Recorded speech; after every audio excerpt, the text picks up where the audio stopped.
Okay. Hello.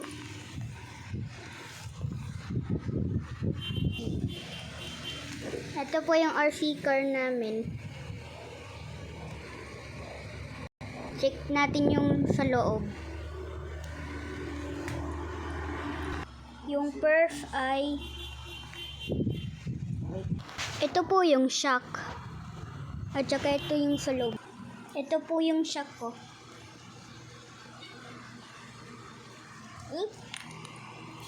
Totoong metal po ito. Hindi ko alam. Ito po.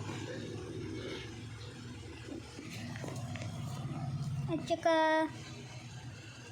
ito lang po yung lalagyan.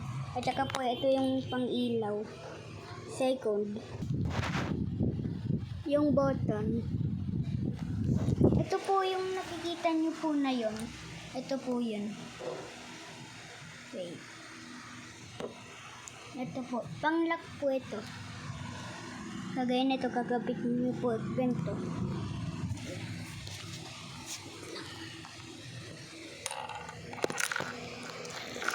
Gusto mo po kita?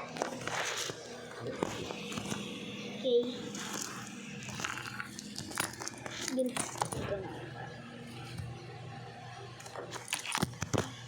Ganito po.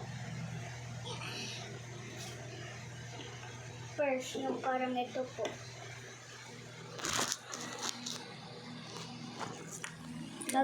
Meron pong parang ano dito, ito po. Kagabit mo po dito. Hello guys. Okay, demo natin kung ano ba mga specs ng HyperGo 10208. So, ano nga ba nasa loob ng HyperGo? Okay, kung makikita nyo, meron siyang VCC fan. Okay, ito, ang purpose nito para hindi uminit agad yung pinaka nagsisilbing engine niya. So,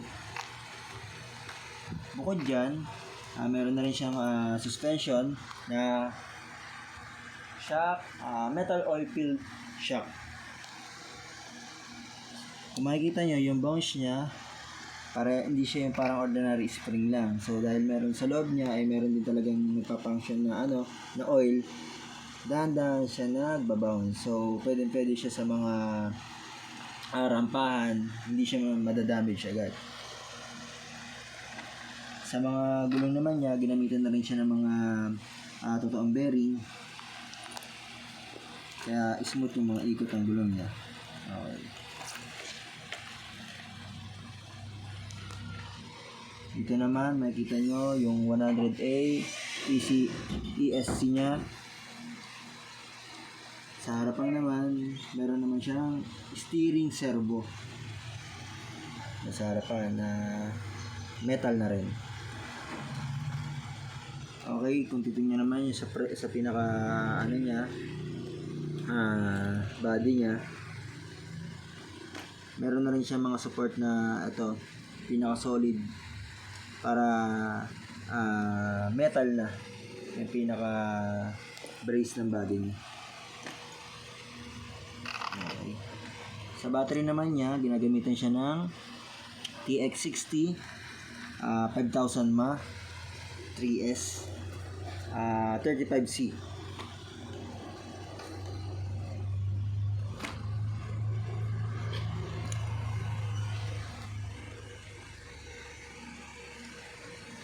Kagandahan sa kanya, meron siyang adjustable power, at pwede na rin siya i-connect sa cellphone. Pag kinonect mo siya sa cellphone,